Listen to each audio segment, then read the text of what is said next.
Right, perfect. Hopefully your studies and preparations are going well. So for S4400, you had to go, I think, and create an app using the RESTful application generator. I can quickly show you an example of that before we start with today's section. Uh,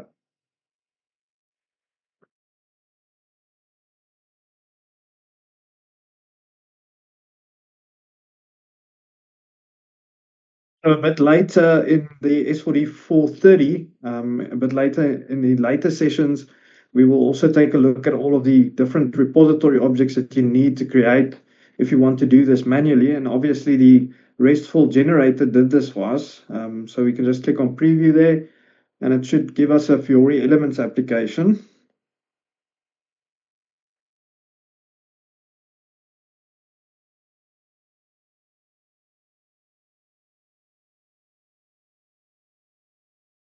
Something like this, where you can go and view your records in your database, as well as edit and create a flight record using the flight model. I think that was part of your basic ABAP, but it might also be the intermediate part.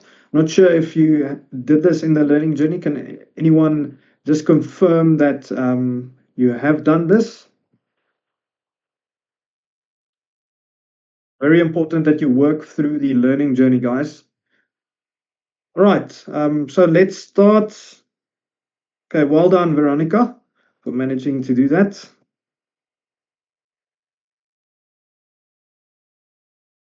Okay, so let's start with today's session. Remember, I'm going to give you some tips, and afterwards, I'll also copy some source code with comments that you can go and make use of.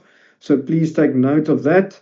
So we're going to look at improving code quality using ABAP Test Cockpit today, implement code test with ABAP Unit, measuring runtime consumption with ABAP profiling, as well as analyzing database access with SQL Trace, and then Unit 2, classifying technical data types in ABAP, avoiding the pitfalls of type conversions. This is very important for your exam. There's one or two questions out of that section. Calculating with dates, times, and timestamps. Uh, Processing character fields using translatable text in ABAP. This one is also very important because you need to know how can we code translatable text. Processing strings using functions as well as regular expressions. That's also an important part. There's one or two questions about that, about substrings and stuff like that in the exam. And then Unit 4, implementing joins, working with expressions in ABAP SQL, performing calculations and string processing in ABAP SQL. String processing is very important, like I said, with your substring as well as upper, using special built-in functions in ABAP SQL, as well as sorting and condensing data sets in ABAP SQL. Okay, so let's get started. Any questions before we start? Madhu, there's no slide deck available. What I'm going through is I'm just going through slides that are already available in your learning journey. So these pictures are exactly like is in your learning journey. They're just structured nicely for me. Obviously, this is an internal one that I can't share. All right, so there's not a lot of questions in the exam about your ABAP Test Cockpit as well as extended check and syntax check. So these are some of the tools that's available for you to, as an ABAP developer, to go and perform multiple checks at once. So if you have a class, for instance, you can just right click. Let me quickly show you that in my Eclipse. So if you have a class, like for instance, this one over here, you can right click it and you can say run as, and you can say ABAP Test Cockpit. So the ABAP Test Cockpit includes your extended program check, as well as other checks that you can configure depending on the variant. You can also use a variant. If you say with, there's the ABAP Cloud Development default. So this is the default one that's used for ABAP Cloud Development, but I think I will run it for you when we get to that part later in the practical.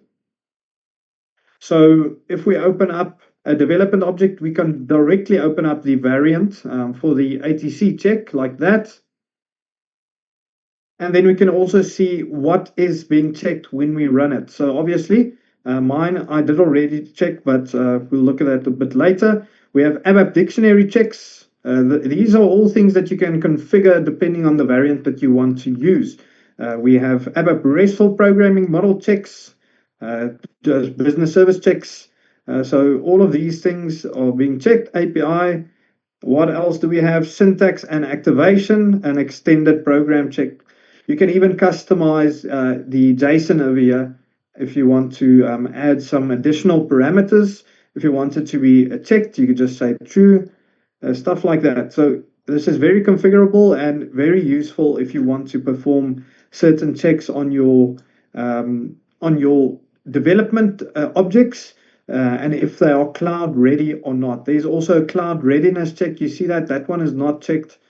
Checks for the language version, stuff, all of that. And if released APIs are used, because when we move to clean core, that's something that we're going to cover in the later sessions. Because we're moving to clean core, we only want to use released APIs. So it even checks for that, as well as the three-tier extensibility model. All right, but regardless, I'm going off a tangent.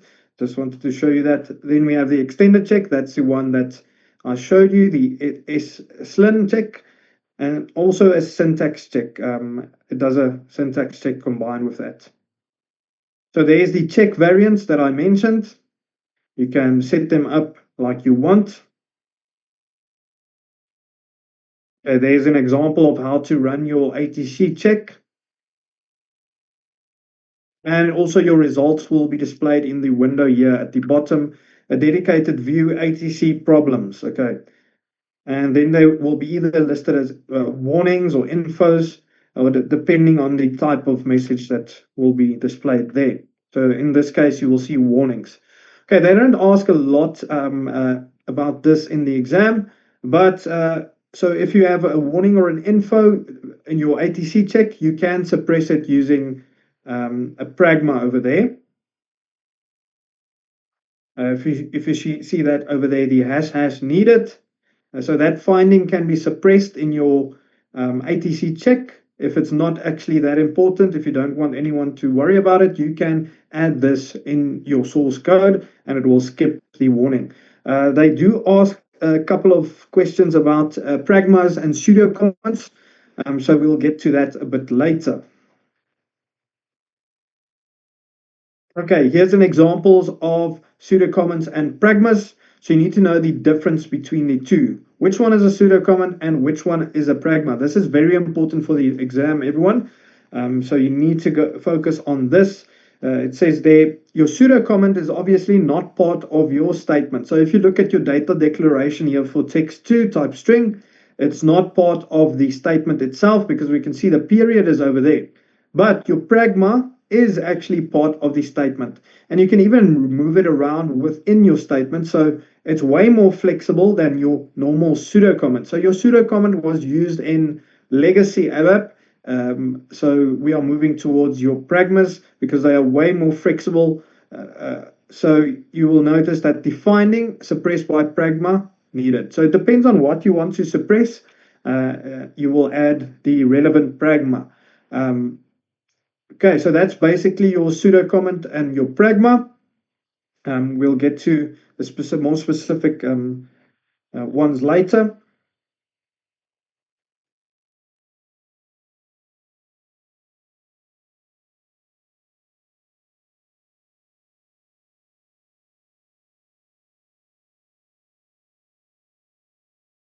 Okay, so obviously, as an ABAP developer, when you are developing your code, you also need to perform unit tests. So your unit tests are there to cater for all conditions. It runs through all conditions and all variable combinations to see if your code fails or not. These are things that can be set up manually or they can be set up using Joule. The latest Joule functionality allows you to generate unit tests for your code. But I'll also show that to you later in the practical. Okay, these are just module tests. It's the same. So each method will basically have its own equivalent test method in the unit class that can be executed for testing. And then each method will return a result based off of how you coded your unit test. Right, so your unit tests are written in the same language as your normal source code. It's an ABAP. Uh, has a flexible execution and minimal side effects, but these things won't be asked in your exam. It's not really important. Okay, there's an example of a unit test class. How do we identify a unit test class? We can notice the keyword over there. It says for testing. And so when we see for testing, we know that that's only for testing purposes. So that's actually a unit uh, test class. And then we also have methods, our respective test methods there with the keyword for testing. So that method has been listed for testing. And then our risk level there at the top, depending on if it touches persistent data or not, you would adjust your risk level. So if it makes changes to a persistent table in the database, your risk level will obviously be higher. It depends on what you are doing. If it does not modify any data, you can put it as harmless. And then also your execution duration that you can adjust depending on how long the method will run, if you know it's going to run for long. Okay, there's an example of a local test class. So if you want to generate a local test class, you can just type the words test CL and it will go and generate it for you, a sort of like a blueprint that you can make use of. But because we have Joule, we can generate the whole test class automatically. All right, so what you need to know for the exam is the different types of asserts. You have your assert equals, assert differs, assert initial, and assert not initial. So the one I would say you need to focus on for the exam is assert equals. So assert equals has its specific function. We'll look at that a bit later in the practical. So if you have, let's say, for instance, an input variable that comes through in your method and you want to analyze it, if it's equal or not, you would use assert equal. And if those two variables are not equal, it will assert a message, and then that will be the message that's generated when your test class is run. So you need to make sure that you focus on assert equals for the exam. But the other ones are also important to know. Just know that one is the most important. Okay, here are some parameters that you can pass to the assert equals to method. Um, so you can put a message there that indicates the condition why that it failed and some more detail, as well as a level. So is it a low level, medium level, or high level, as well as if you want the unit test or execution to continue. So depending on the severity of the issue picked up by a unit test, it can quit the whole unit test altogether, or it can continue with the flow of logic. Okay, there is our two different parameters. So if you didn't specify those, you would pass your actual value as well as your expected value. So your actual value is the one that's coming through when you run your application, and the expected one is the expected result that you want to see. So if those two are different, it will do something depending on what method you use. In this case, we use assert equals. Assert not equals does something different. So each one of these methods, even assert initial, also does something different. Unit test execution, it's the same as with your ATC check. You access it through the context menu, like I showed you guys. You can also execute a unit test with a variant.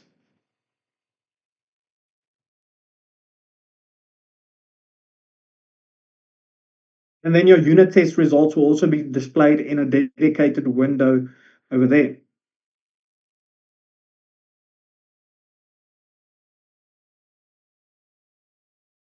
Okay, so there are some best practices when it comes to unit tests. So you need a setup method, a teardown method, or a class setup method and a class teardown method.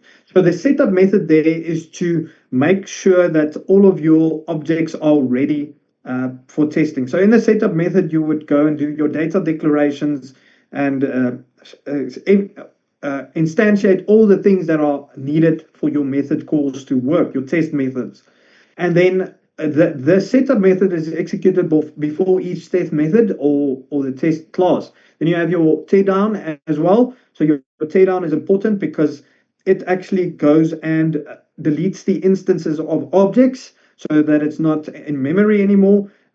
So just to make everything efficient, and if that class is run again, obviously it's going to perform the setup, instantiating all of your objects as well as things needed for your test methods. Then you also have your class setup. That is a static method. There's a difference between an instance and static. I'm sure you're familiar with that. Uh, you also have a class teardown. Okay, these things are not really important for the exam. Okay, there's just a breakdown of the flow logic for ABAP unit tests. So what they meant over there, instantiate test class, instance constructor, that you would use in your setup method, and then you would execute your test method, and then after your test is run, you would discard your test class instance using teardown, your teardown method. Okay, there's a more detailed breakdown, just like I explained.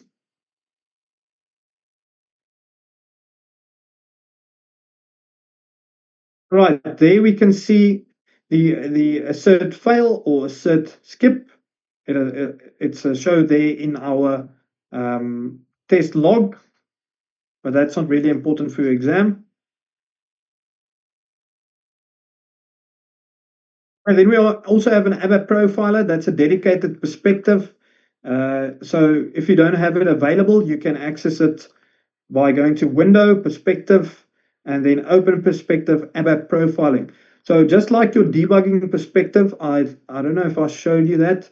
You also have your ABAP Profiling perspective. So if you click on that, it opens up a set of new windows that contains your ABAP traces and ABAP trace requests. Uh, so you can use the ABAP Profiler for performance, program flow, as well as database access to analyze all of those things. So if you want to identify runtime extensive statements, you use the ABAP Profiler, as well as performance hotspots or compare alternative implementations, as well as program flow, the hierarchy of your calls, and as well as your database access. So if you have any issues with database calls, such as selecting loops, you will be able to identify it using the ABAP Profiler. Your profiler, what you can do with your ABAP Profiler, you can also set up some technical settings for your profiler. How you would do that is you would go into your trace parameters and then set them. That depends on the trace. You can even perform a SQL trace. That's really useful when you want to analyze very expensive select statements that returns thousands upon thousands of records and makes your whole program hang or drop, or even sometimes it causes a short dump. So that's a useful tool. So you would access your profiler through the context menu, just like you would access your unit tests as well as your ATC checks. So all of these functionalities that you would have gone and accessed through transaction codes in the past, they are made natively available through the context menu as well as other windows. Okay, this is the profiling perspective that they were talking about, as well as your trace overview. So over here, you can see your runtime distribution with a nice graph on how long your ABAP code ran for compared to how long your database access or your database calls were made. Then you also have a condensed hit list. So each method, you can even see the time that each method took. So if you want to go more granular, go into your code and see which method is the most expensive in terms of execution time, you are able to do that as well by accessing the condensed hit list.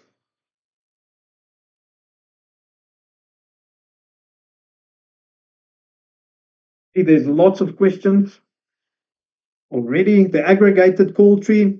So obviously it calls a parent method first before it calls a child method. And then you can see what it calls in the hierarchy. And then there's also a nice timeline for you to visualize it, uh, for some people that like graphs.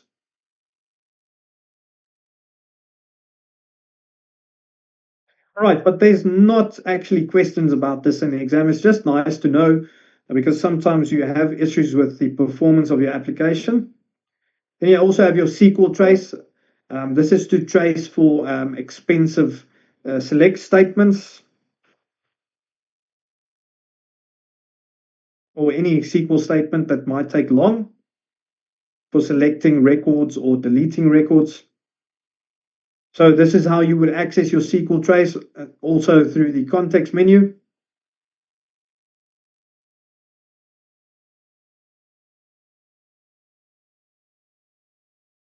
And there's also a nice Fiori application over there at the bottom that you can make use of when you click on View Trace Directory. So these are just showcasing the equivalent tools. If you are familiar with your SAP GUI, all of these tools would have been available through transactions. They are available natively now in ABAP development tools as well. Okay, here is where we are starting to get into the exam questions. Before we continue, I just want to check the questions. So this is where you need to start paying lots of attention.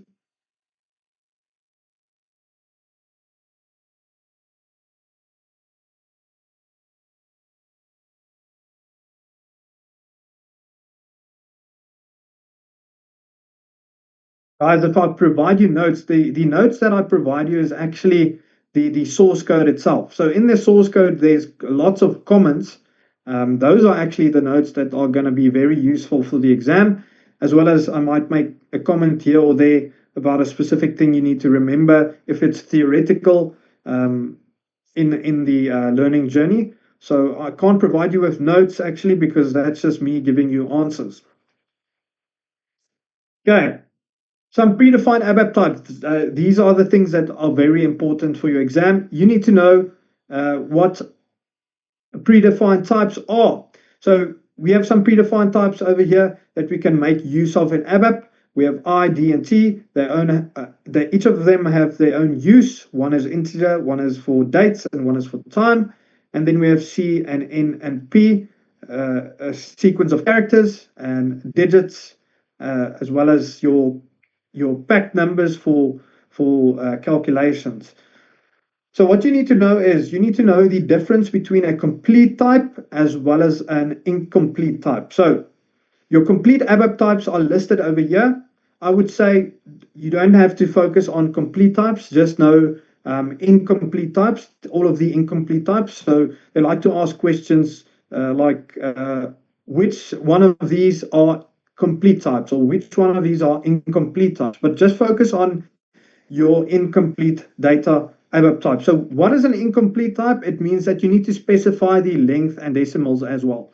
So if you notice your complete ABAP types, you do not have to specify the length of your data variable or the decimals as well.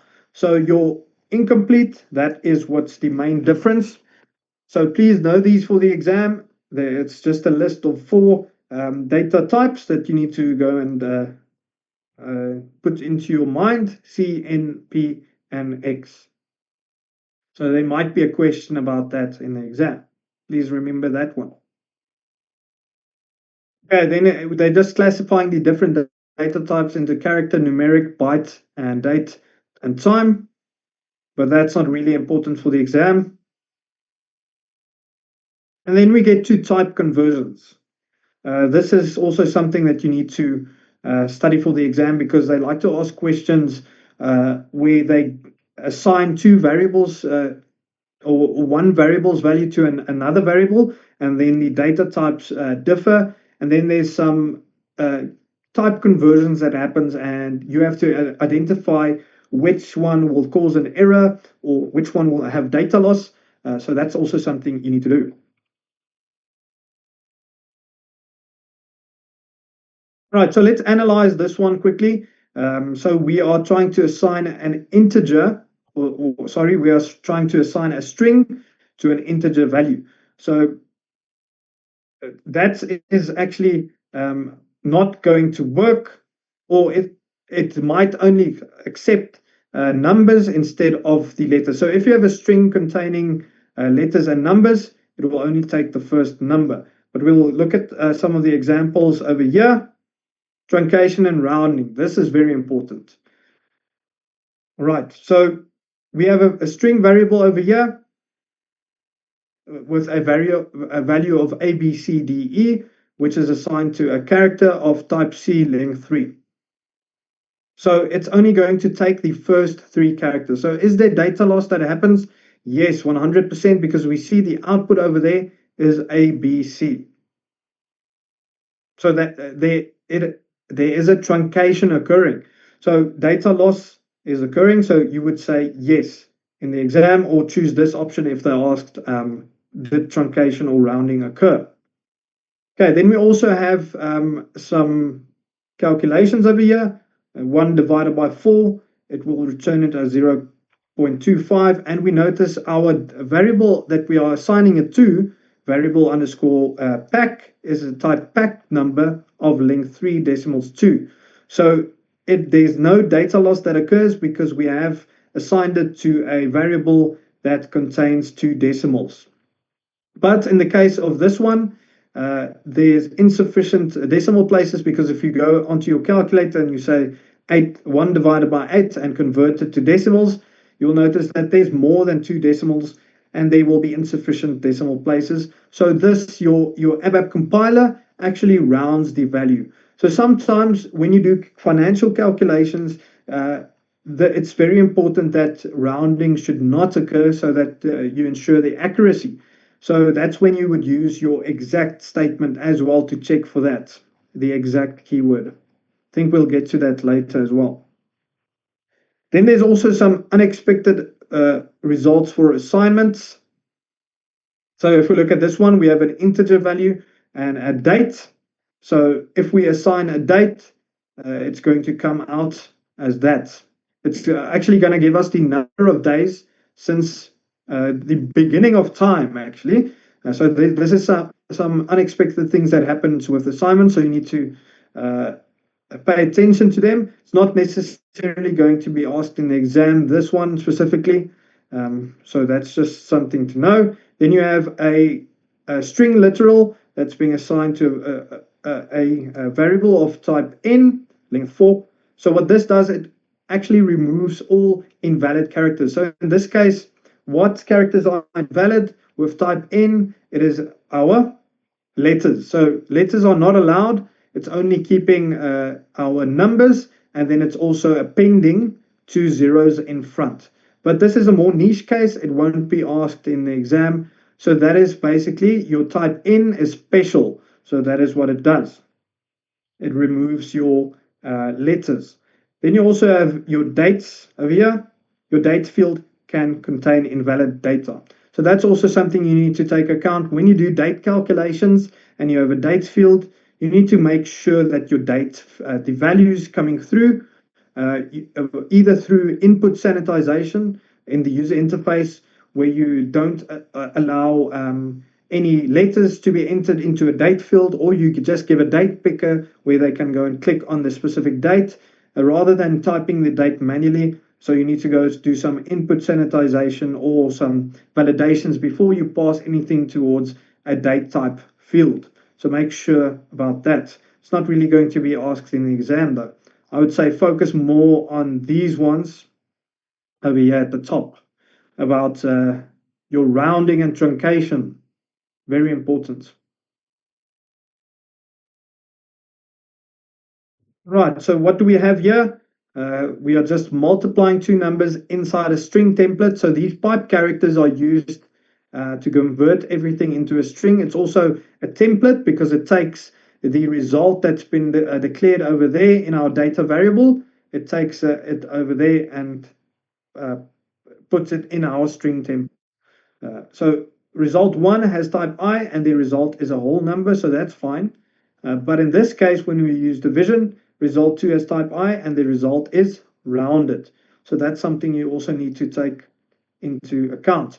So this is a what is this? This is an inline declaration. We did not specify a data type. So when you do an inline declaration, there are some pitfalls when it comes to um, doing inline declaration. So this is something you need to take into consideration as well. You do calculations, it will have some data loss if you do inline declarations, especially using division. I see there's some questions.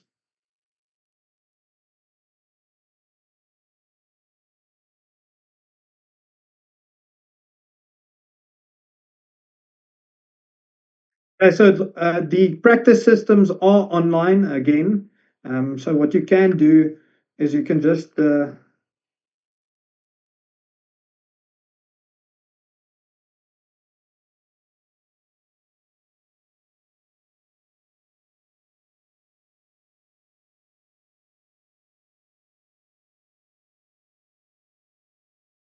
where did I go?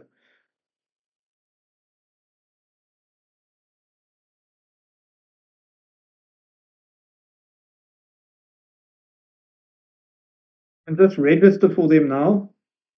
Hands-on practice. That's the one I'm going to use for today. Just type in the code S4D400. It's the very first one over there, and then you would enroll over there and download the specific file. I think I did show you this, but they are available because last week they weren't. I know a lot of people, it's not very easy to find and install everything.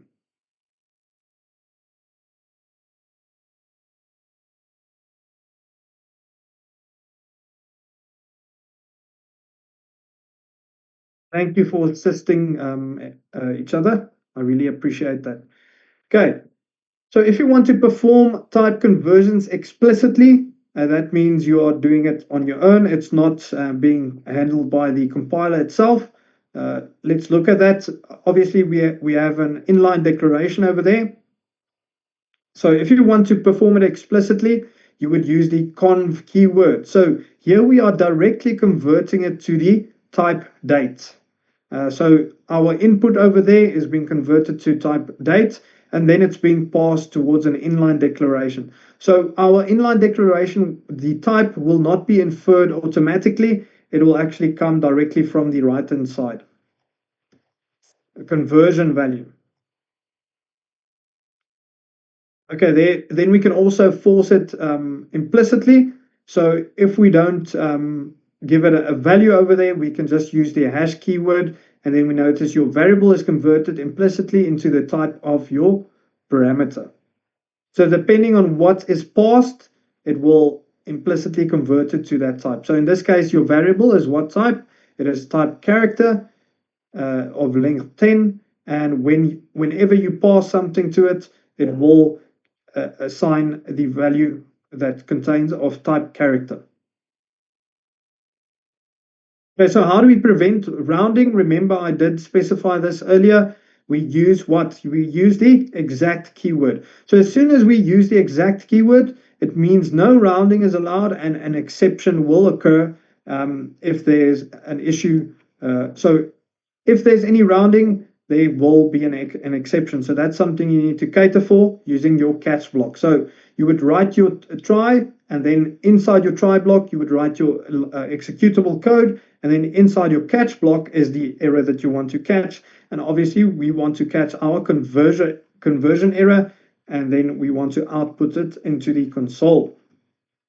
All right, so that's an example.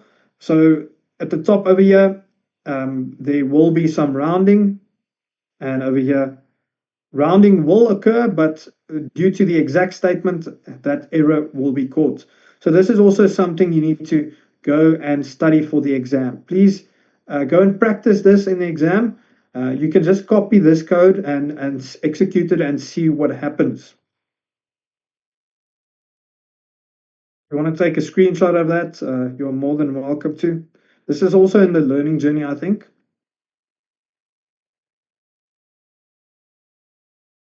And then also for truncation, it says there exact means no truncation is allowed and an exception occurs.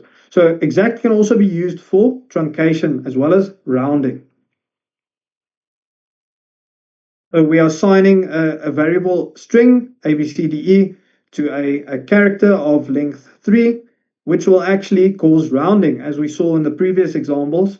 But if we put it in a try block and try and do the assignment within our try block and using the exact keyword, it will trigger a conversion error, notifying us that there is an issue with truncation. Okay, there's also how you can prevent some invalid values using the exact, but you don't need to focus on this a lot.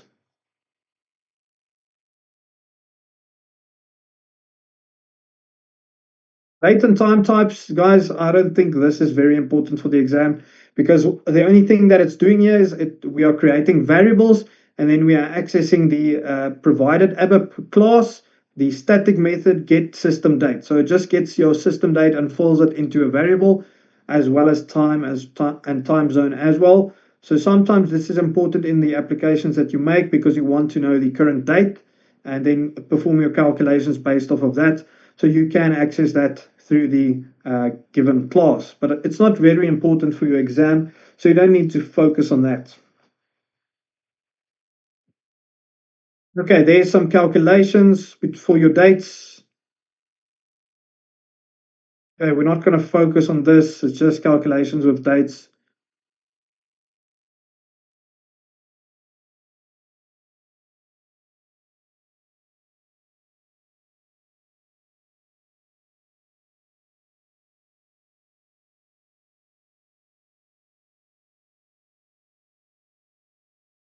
Okay, this is very important for your exam, so please pay attention now. Your translations. Okay, so here we have an example of all of the text that's available in our development environment or our user interfaces. So in the user interface, your text, such as your error messages, your labels that's displayed to the user, they need to be translated depending on the user's login language. So depending on what login language you are, if it's uh, English, it needs to display English. If it's another language, it needs to display that language. So this is something we as ABAP developers need to cater for a lot of the time. So what do we see over here? We see our metadata extension. So if we go to the backend, I think I can show you this as well. So our metadata extension is used to perform certain things on the user interface, like moving a field to a certain position as well as assigning labels. Let me just see if I can find it.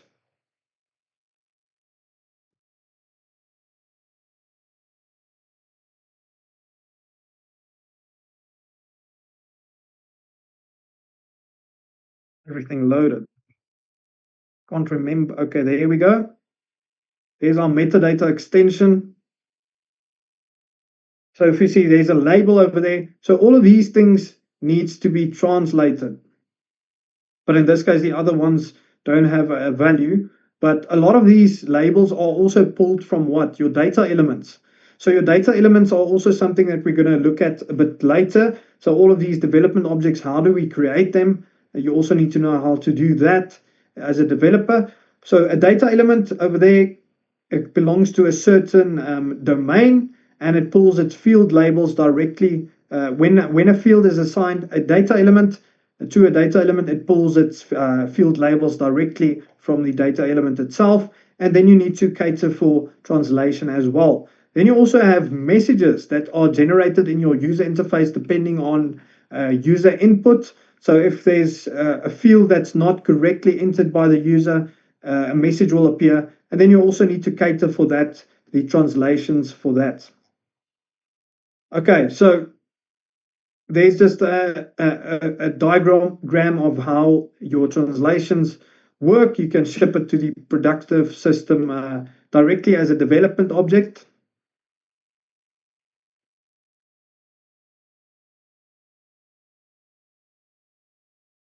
Not really important for the exam.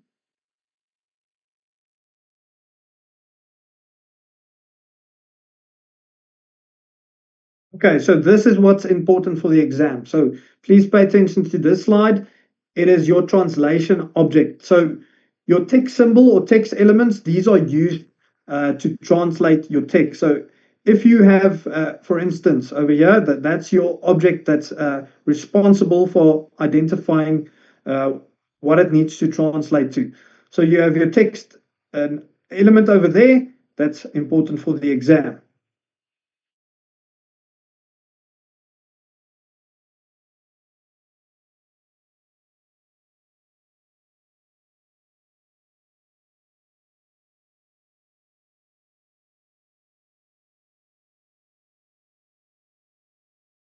Your text pool where you can add your translations.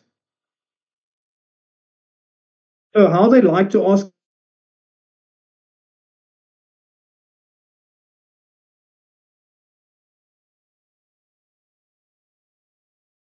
will have the translation object and the other one will not. So then they might ask you something like, which one of these texts are translatable? And then you need just to look for that object over there.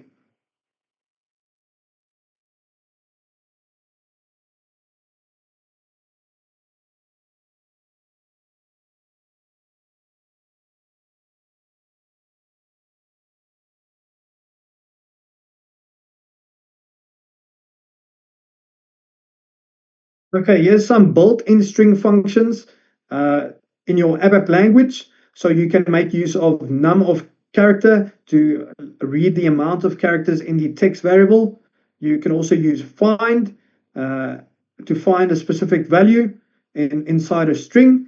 So if you want to find a specific value such as env, it will return the position of where it was found in the string. So this is also something you need to take note of the exam, these different functions. So these functions return either numbers or they might return a string. So you need to know which functions return a number and which functions return a string. So there's, let me just see if they are similar, replace.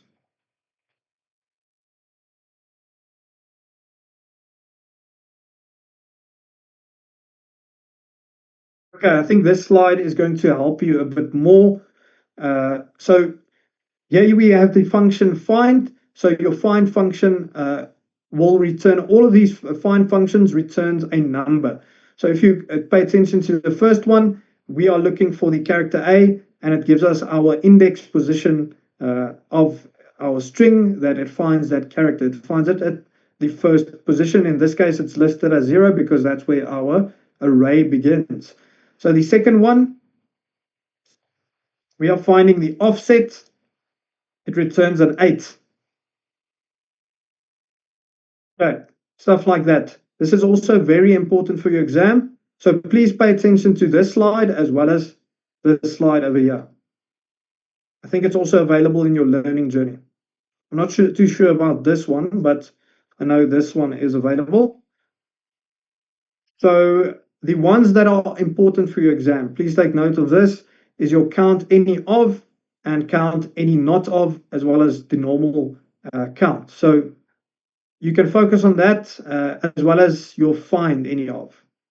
So please focus on those two search functions. What do they return? So these count functions return the position. The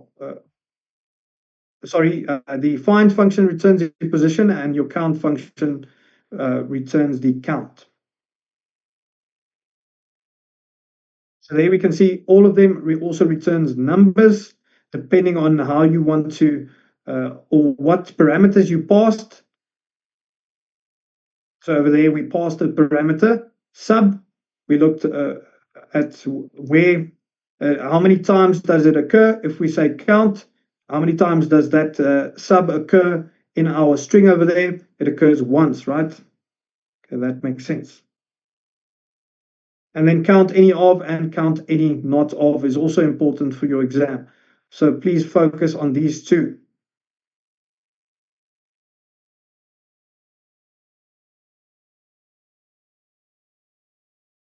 And then we also have string processing functions. The ones that you need to focus on for the exam is two upper and two lower, as well as substring. So substring extracts a certain part of a string that you passed towards the method and based off of your offset and your length. So this is important for the exam as well as two upper and two lower. So what two upper does, it converts the whole string that you pass over there in the parameter, it converts it to uppercase letters, and your lower converts it to lowercase letters. So please focus on those two.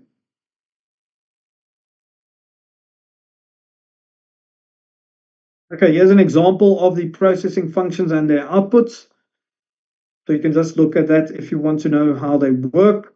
Like I said, substring is important. So in this case, it starts at an offset of 2, so it ignores your 2 hashes over there. And then it takes a length of 4. So that is how your substring works. That one is very important for your exam, and 2 upper and 2 lower.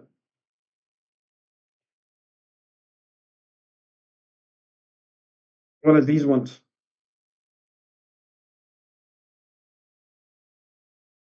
Regular expressions, I don't think there's a question about regular expressions in the exam, so you don't have to focus on that.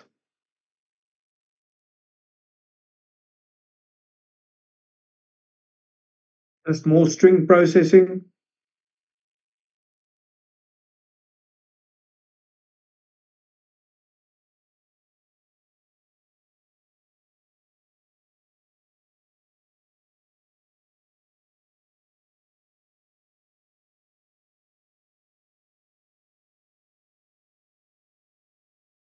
Okay, joins are asked. Remember in our previous sessions, I told you that you do not have to know the specific types of joins and their use. I also mentioned that you get an inner join, a left outer join, as well as a right outer join. So depending on your use case, you would use a certain type of join, but the only thing that it does, it actually combines two data sources. So your join conditions are the part that's important for your exam. So you need to know how they are joined. It's joined using the keyword on. And then, so that defines the relations between columns of your data sources, and you also assign aliases. So in this case, what I mean by aliases is over there, there's our join on the on condition, and we are joining which two data entities together. We are joining DMO carrier with DMO connection. And on what field are we joining? Carrier ID. Apologies, this wasn't the aliases. The aliases is over there. I'm getting confused. Carrier ID and carrier ID. So that is why we give an alias, because both of these fields in this table have the same name. So we give an alias as carrier name so that we can know from which database table it comes. And then you specify the fields. Obviously, you can access both data sources in your join that you joined over here at the top, like that. And if you want to have a specific field returned, you can just use the tilde key and then your specific field that you want to return, as well as your alias. So what you notice with the alias, if you give it an alias, it is also displayed over here in your header for your table as the column name. All right. And then there's also a where condition. So it's only going to select at that currency code that's been passed.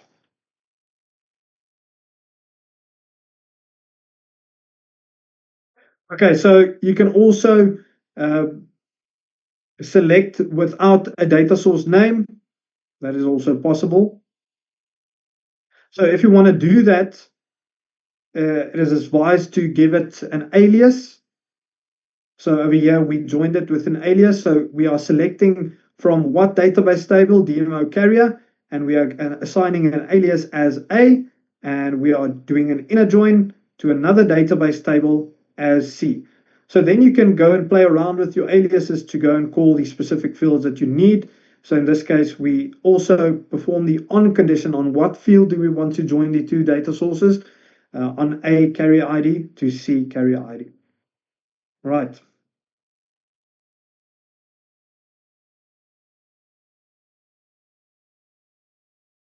Right. I don't think this is very important for your exam.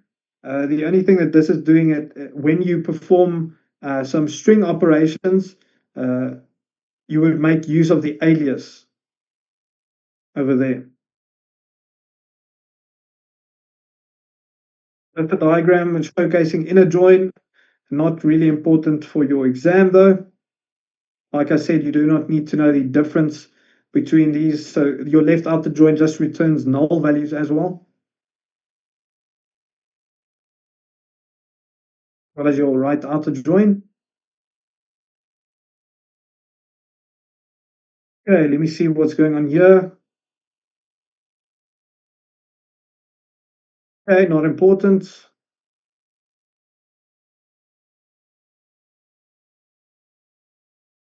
Okay, your nested joins, that is also something that's possible, but I don't think they asked nested joins.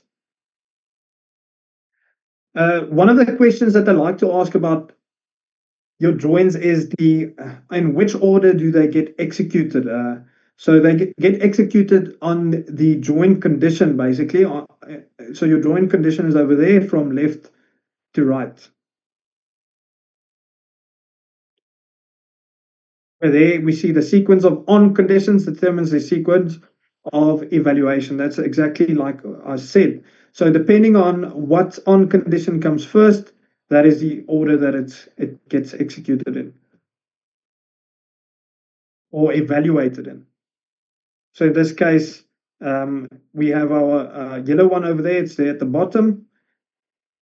And then that's joined with your green one over there.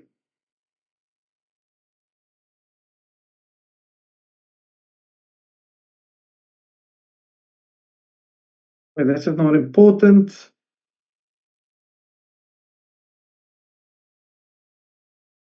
Okay, this is if you want to cast into a certain type in SQL. This is not really important for your exam though. So remember we had the conv function. The only thing that you need to know is for your exam, I think there might be one question is, what do we use to explicitly cast or explicitly convert types in ABAP? We use the conv function, and in SQL, in ABAP SQL, we make use of the cast.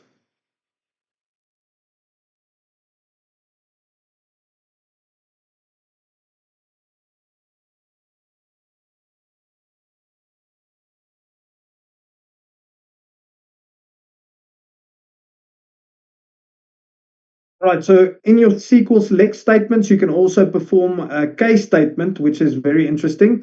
So that you don't have to go and assign certain values to certain fields based off of conditions after you've retrieved the data. The select statement can handle that. It's a very neat functionality. So in this case, we would check for the seats if they are occupied, or if they are less than the seats max, then it would say seats available. So if you want your specific field to return a certain value based on a certain case, that's also possible. It's not really important for your exam though.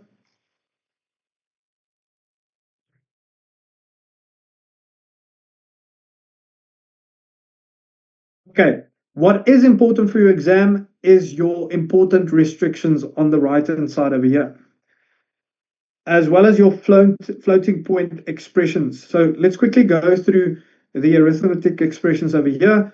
So in ABAP SQL, you can perform calculations, and in this case, integer expressions, only integer operands. Decimal expressions will contain decimal operands as well as integer operands. But your floating point expressions, please take note of this for the exam. They like to ask this one. Only operands of type FLTP and F. So these are the two types that can only be assigned to floating point expressions. So if you want to do a calculation with floating point expressions, you can only use operands of type FLTP and F. As well as these important restrictions, this is what you also need to know about floating point expressions. They like to ask floating point for some reason. So your division operator can only be performed on floating point numbers. So there will be no mixture of floating point types with other numeric types. So for instance, you can't use integers in this case, rather use floating point data types. So there we see they are casting your integer as a floating point for the calculation to be calculated using that division.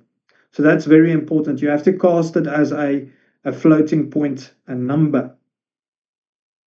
Okay, so there is just a visual representation of how it comes out.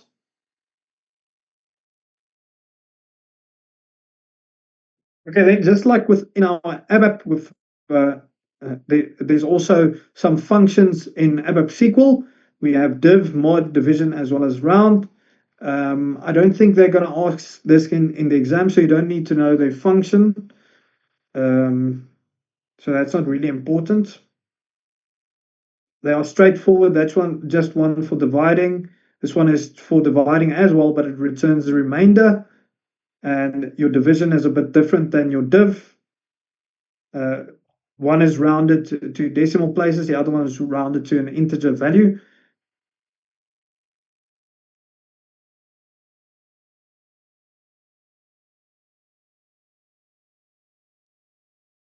All right, not really important. Okay, this is important. So you need to take note when you select fields using ABAP SQL and you want to concatenate a result. For instance, what are we concatenating here? We are combining the result of title and the return result of first name into one field. And we are joining it on what? An alias as full name. So we're combining title, first name, as well as last name into one column, which is given an alias full name, which you can see over there. It outputs as Mr. John Luke Buckle. Okay, so this is important for your exam. Know that your ampersands are used for concatenation purposes in ABAP SQL. You can also concat using functions. Fancy way of doing it. As well as upper, lower. Remember, these ones are important in ABAP as well as in ABAP SQL, as well as your substring. So obviously they have different parameters. I think with ABAP SQL, you don't have to specify the parameter name. You can just pass the value it already expects. But with normal ABAP, you have to specify the parameter name as well. So like you can see there's a concat with space. We just pass the values along like that. We don't have to say the parameter names equal postal code, for example. So a lot of things are possible in the native ABAP language as well as in your ABAP SQL. They have similar functionality.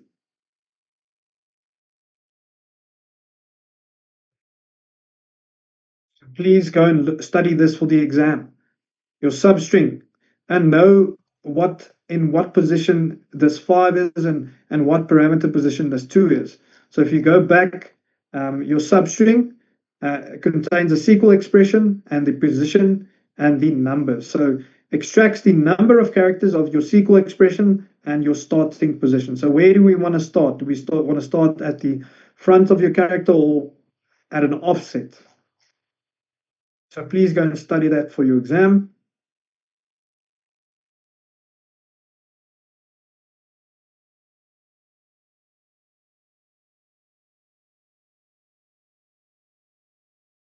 Okay, not important.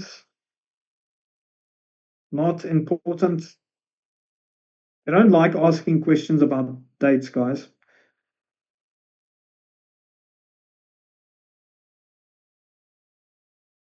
Okay, no.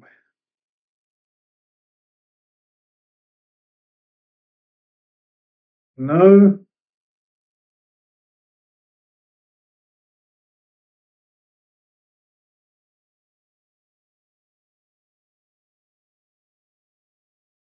No.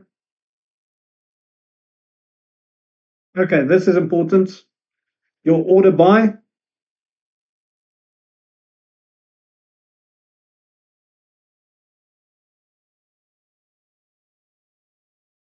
Please focus on this for the exam.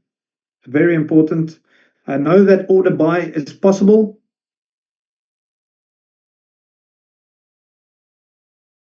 as well as the distinct keyword, their functions. So your distinct only returns unique values. That's what the usage of your distinct is. So if you notice over there, um, depending on what fields you specify, for instance, airport from ID and distance unit, it will only go and return the unique values. So it groups those two together and it only returns one result if there were two in the original database. That's what your distinct is used for. Distinct as well as your order by.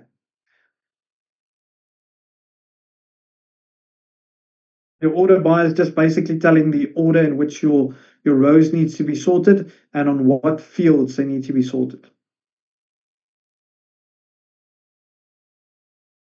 In aggregate functions, I think we did cover this in the previous sessions where I mentioned how your aggregate functions needs to be handled with your group by. So anytime you have an aggregate function, your group by, how does that work?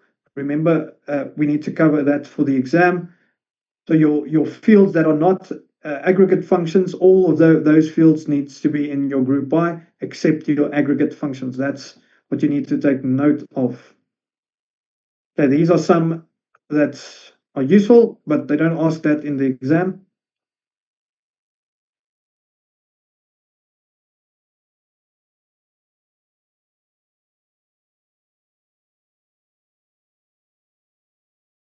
Okay, so there we notice uh, our group by clause only contains the field that does not have an aggregate function. So we are selecting from a database table over there, and we are selecting carrier ID, and then we are performing some aggregate functions. We only want to return the maximum distance as well as the minimum distance and sum the total distances as well as count all of our values as count. So then we also just group by carrier ID. So that is what you need to know. This is a valid group by select statement. So please know that. And in the exam, they will give you maybe 2 examples or 3 or 4, and you need to say which one of these statements are valid SQL, which one are not going to cause any issues or give you a syntax error. That's also something we did cover in the previous sessions. All right, that's the end of everything we need to cover for the theoretical part. Then we're going to move over towards our Eclipse.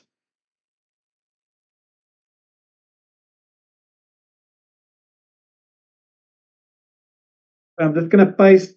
Let me see if there's any questions before we move over to the practical side.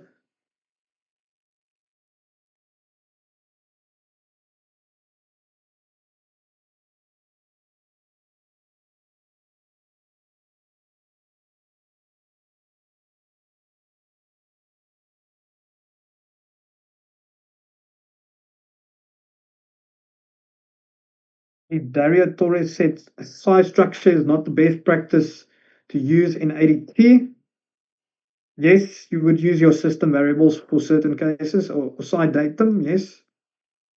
There are certain system variables that are exposed, but you can also use the classes to go and retrieve and the functions that's available in the classes for certain cases.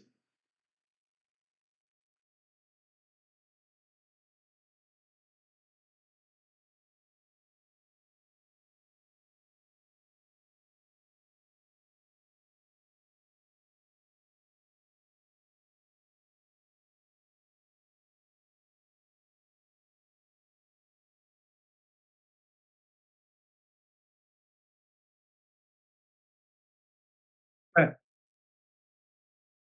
Right, I'm going to copy the source code for you guys.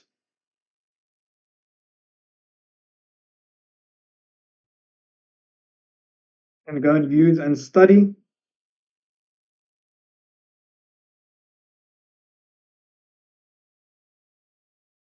It's not a lot like the first sessions. There's actually not a lot of questions out of today's section. So let's quickly go through it. So what I did over here is I just created a couple of variables with some string manipulation. So these are things that they like to ask in the exam, such as your substring upper, lower, and left. So if you go and execute this application, you will notice that there's a demo. Our input string is hello world, and we've done a substring with we are passing the value, like I mentioned. When we do a substring in ABAP, we need to pass the parameter name along with the parameter value. So in this case, we passed it an offset of 6. That means we're only going to start 6 characters in, and then a length that needs to be retrieved, 5 characters. So remember, with ABAP SQL, you do not have to pass the parameter name. So in the test, they might ask normal ABAP source code, string manipulation, or they might ask SQL. So you need to know the difference between the two, because obviously this one is easier because the parameter name already tells you what the use of the parameter value is. So in your ABAP SQL, you will only see a 6 there or a 5 there, and you won't know what the function of it is because you don't know, uh, you aren't the compiler. So you need to go and study the parameters for those specific functions, especially these ones over here. I forgot to mention left. Left is also really important. They like to ask that one. But you can also go and debug and see how it performs it. So in this case, your substring only returns world, and then your uppercase, it converts it to uppercase. Your lowercase function converts it to lowercase, and left returns all of the characters at an offset of 0, and all 5 characters after that. Okay.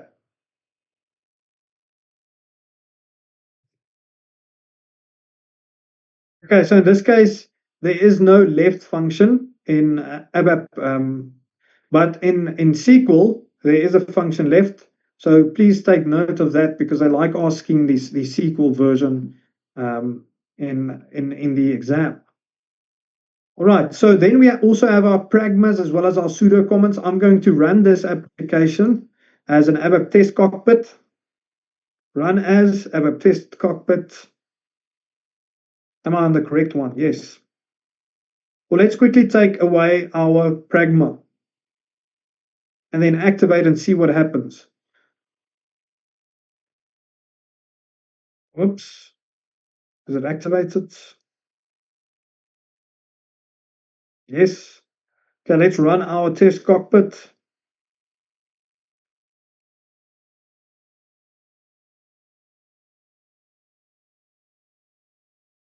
You'll notice there at the bottom right-hand corner, it is performing something, requesting ATC run status.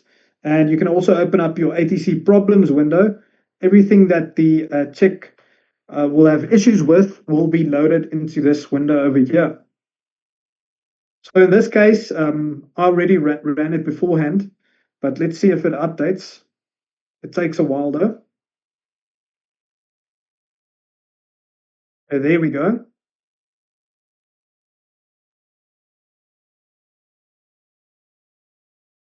Oh, so it even ran a unit test for us because I did add a unit test for this class. So where is our unit tests? If we go to the tab over here that says test classes, there is our unit test. Remember, if you type those keywords that I showed you, it will generate a blueprint for you. But because we have Joule available, we can also go and generate a test class without any or lots of effort. So how do we generate the test class? We just right click on our development object and we can go to Joule if that is available in your system. But luckily in our practice systems, they are available. So you would just click on start chat for ABAP unit.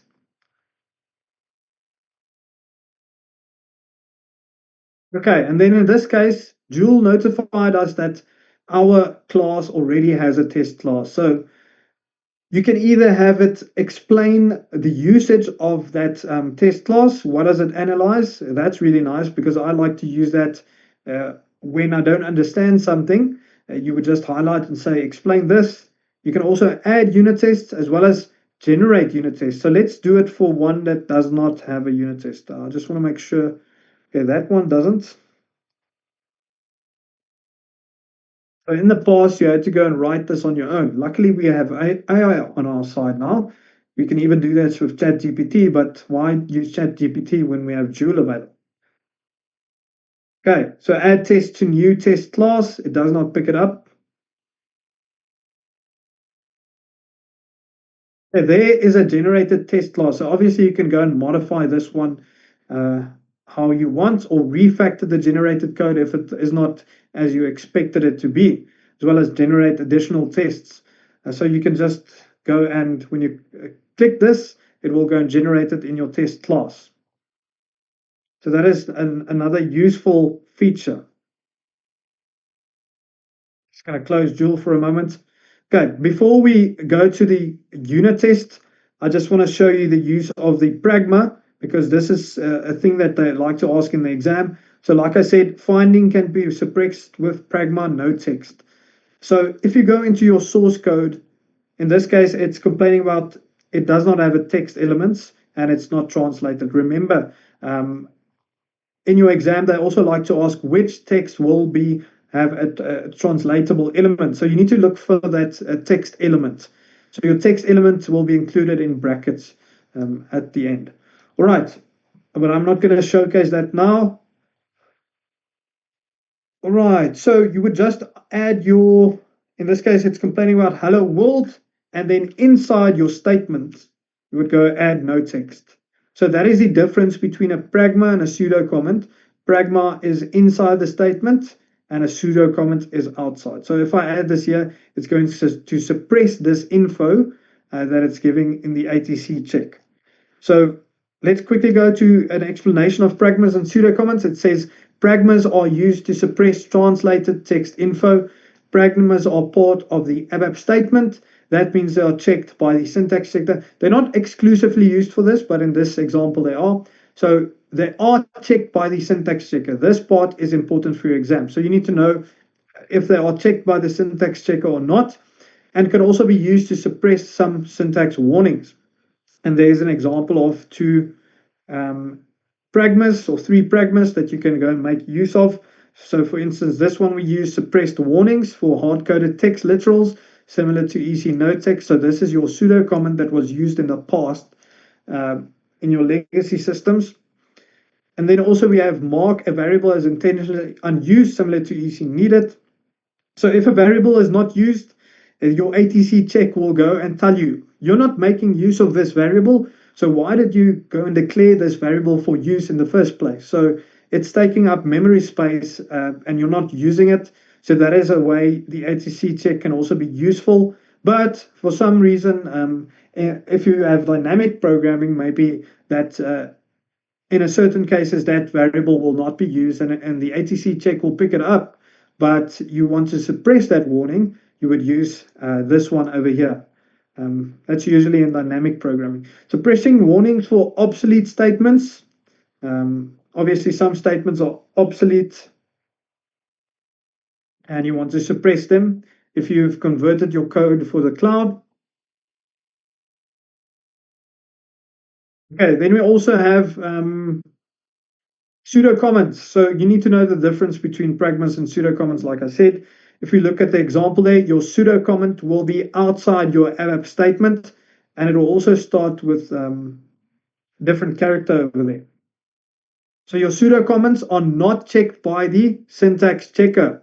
So that's also one of the major differences that please focus this on exam because you're going to get 2 free marks. Uh, so these are all the technologies that are used in old coding where pragmas are not supported and for SLIN checks. So these are some examples. So what I wanted to show you was now the test classes. So here's an example of your assert equals.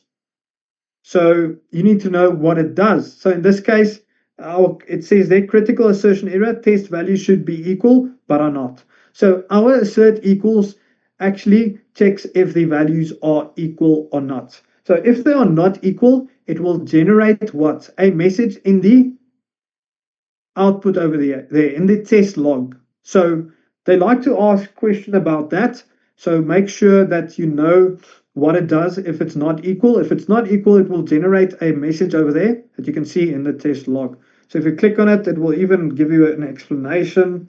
So you can even go and debug, put a breakpoint there and debug your test class and see why the values come through as they do. But I have hard coded them over there. So obviously hello and world will never be the same, but these value actually comes through from your executable program. So it comes through from your global class, it goes into your test class, and then depending on what was processed in your global class, that will be given as an input here as the actual value, and you would go and hard code your expected value for your analysis.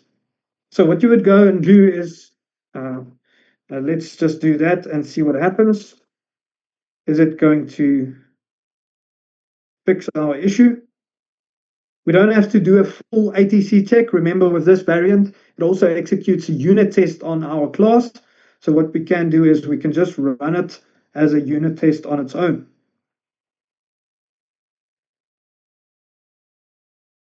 Okay, it says there it's green 100%. So if you open up that, boom, everything works. Let's change it back, see what happens. You're going to see some red.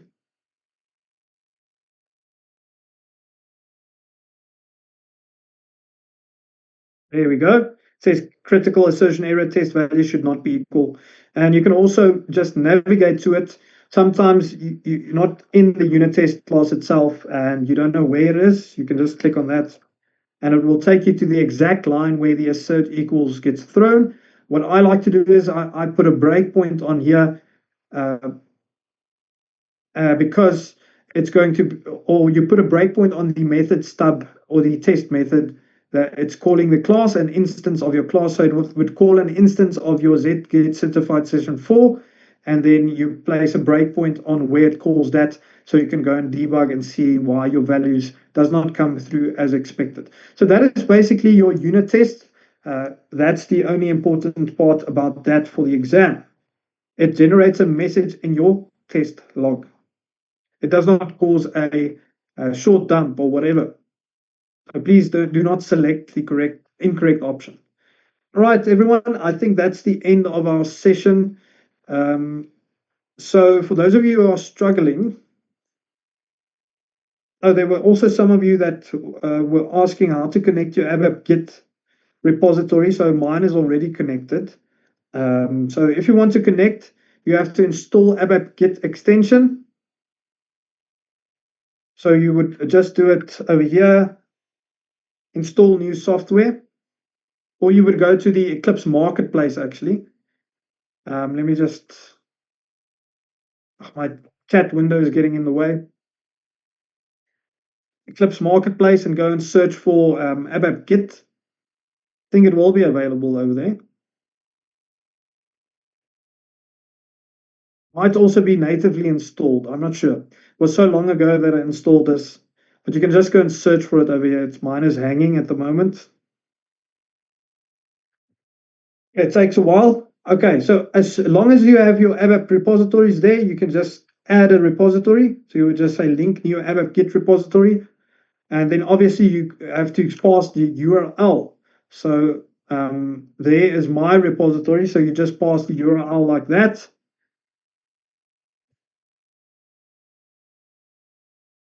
Okay, mine is already in use, but afterwards it's going to ask you for your user. So obviously your user is your GitHub user that you've set up, as well as a password. So that password, you would go and use an access token. So you need to go and generate a personalized access token. It is somewhere here in the settings. I don't want to actually go in there, but because maybe you see something you shouldn't see. I think it's here at the bottom in developer settings. So you can just play around and figure it out on your own.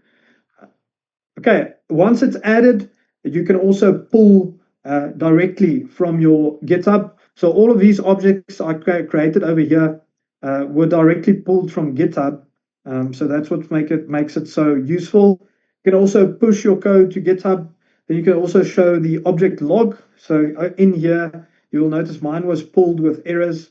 So that means some of the development objects actually had errors because in this case, invalid parameter. So sometimes there will be issues, so you just need to take note of that if you want to back up your code. Right, what else can I show you? Oh, I remember in the previous sessions there was some issues with the practice systems, how to set that up. The connection to your Eclipse for some of the beginners. So I'm just going to showcase that. For those of you who know how to do this, you are welcome to leave. I think I did share everything that you will be needing for the exam out of this section. And then I look forward to seeing you next week.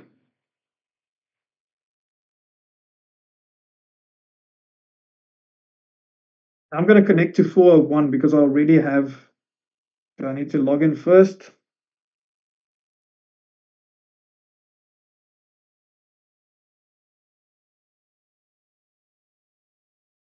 Okay, so we just click on enroll. Okay, I need to remove one of my systems because I can't be subscribed to more than two. Okay, because it's a shared system, I can't do that at the moment, but that's how you enroll, and it will open up another window with 3 links. So please read that window, do not close it, and then it will generate a JSON service key.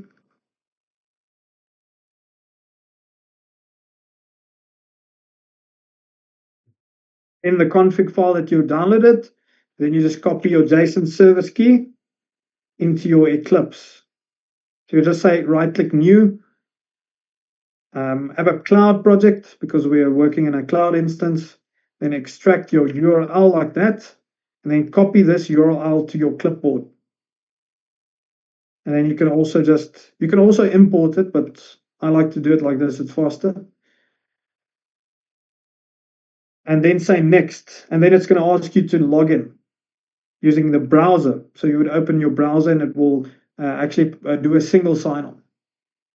Right, that's everything. Let me see if there were any questions. Unit 5 is not part of today's session, is it? I might have skipped that. You are correct. Let me just go and check because I remember your previous basic ABAP programming at 8 and we did 4, but your intermediate I think has 9. So let me just go and check. Yes, 5 is actually part of it. Thank you for saving me, Sharon. I would have, well, we could have done it in the next session, but let's quickly do that. So I see there's still a lot of time left.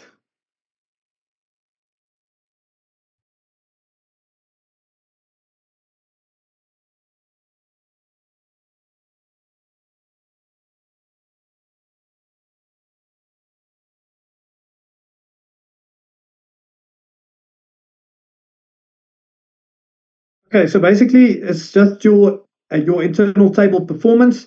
I think we also did cover this, remember, where I mentioned that the hash table is the fastest with key-based access. So in this case, we have a standard internal table. If you access it like that, it's not going to be very fast. You also want to sort using sort. That sorts your records in your internal table. You can also sort it by different fields. If you just specify the field, it will go and sort it by default ascending if you didn't specify. You also have descending if you specify. This is also a valid statement. You can sort one field by ascending and the other field by descending. So what they like to do in the exam is they give you, for instance, a code snippet containing this and a code snippet containing that one. And they will say which one of these are valid sort statements. So you need to go and study the valid sort statements. I think I did give it to you in one of the practical examples.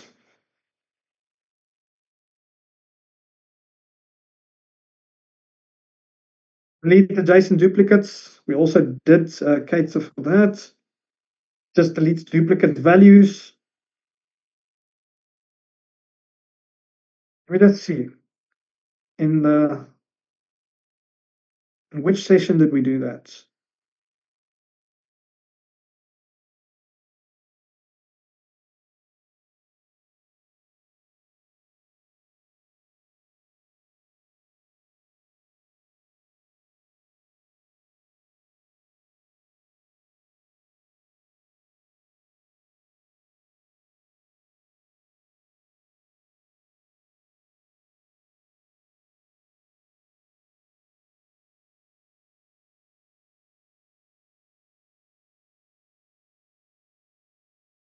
Definitely think it is in one of these files, but I will make sure it gets to you if you don't have it.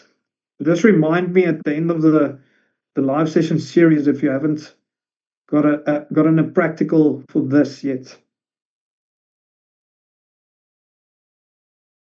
My memory is failing me. Copying data from one internal table to another, you just use corresponding. I can swear we did this.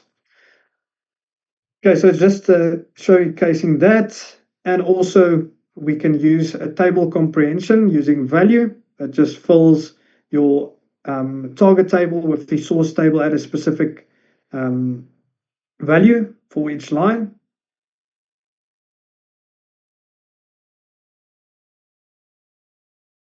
Okay, they don't ask specifics about this in the exam, so you don't have to worry about the syntax for restricting iterations.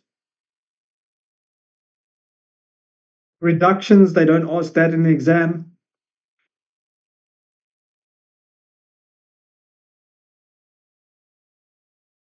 Not really important.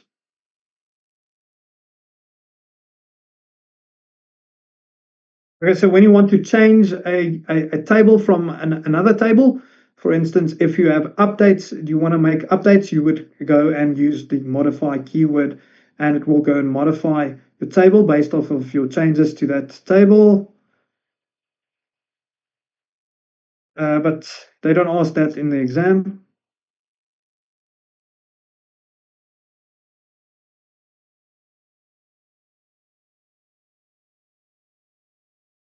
Okay, I think there is a specific questions about field symbols. So they like to ask what is going to be faster. Is a field symbol going to be faster than a normal work area? So a field symbol will always be faster because it accesses, it's a reference to the object itself and not another space in memory. So it won't go and create another space in memory. It will just access the object directly because it acts as a reference to the object itself.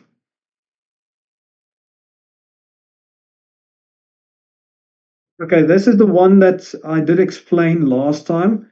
Uh, so your hashed, sorted, and standard, the performance of your hashed is obviously going to be the best if you access it using the fully qualified key. So that means if you, in your select statement, if you select from this table and you didn't specify the fully qualified key, it's not going to work. You have to specify with a hash table the fully qualified key. With a sorted one, you can specify only a certain amount of key fields. You don't have to specify everything, but it's not going to be as fast as a hash table fully qualified key selection. So if a sorted table is obviously faster than a standard table, so that's something you also need to take note. That's a question I like to ask in the exam.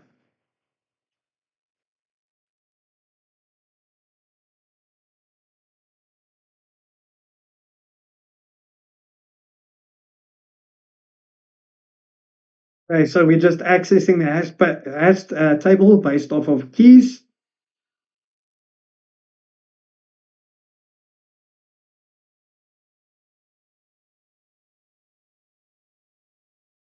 Not really any code snippets in the exam related to this, so you don't have to worry about that.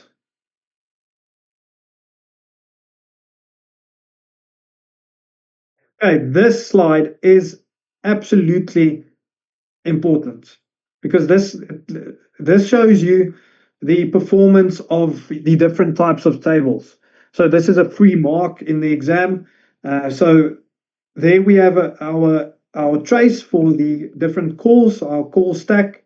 It's calling LCL flights standard access. So we are accessing our standard table, and it is taking a way more amount of time than our sorted table and our hash table. So our hash table, it takes a couple of milliseconds. The hash table is the fastest. Okay, so it depends also how you access them, but in most of the cases, your sorted will be faster than a normal table. So please take note of that one.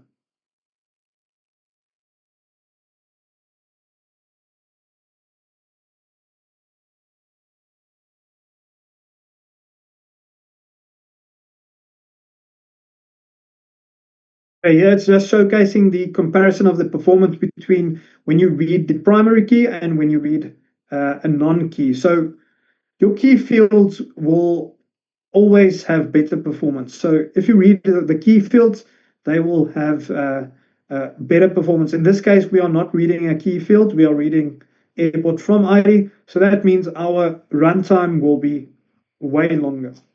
But they don't ask that one in the exam. Hash can only have unique keys.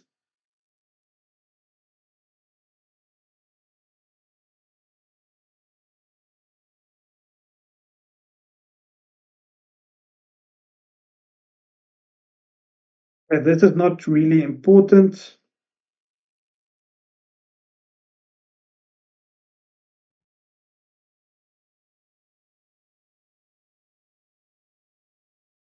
Not important.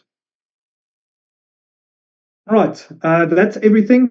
Next week we'll start with unit 6 up until unit 9. I think there is a lot coming out of this unit. So please prepare well so that you can ask all of your questions. Right, perfect. I did copy the files for you that you will make use of and use to prepare. Let me see if I can answer any questions.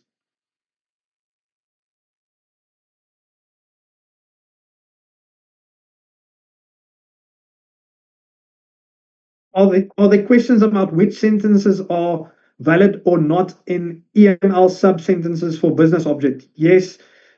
So no, usually you just read the entity or modify the entity, but you don't have to worry about the syntax for reading or manipulating a business object in the RESTful application programming model. They don't like to ask about that.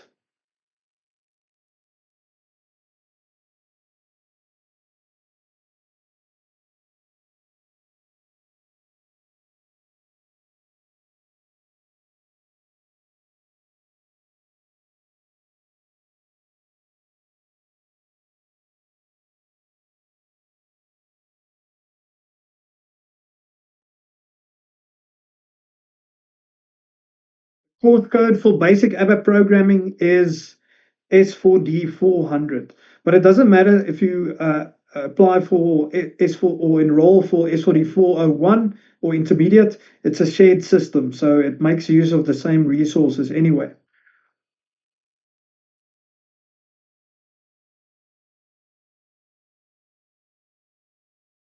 Please do not spam like that in the future. Otherwise, I will report you to SAP and you won't be able to attend these sessions anymore. As well as profanity is not allowed.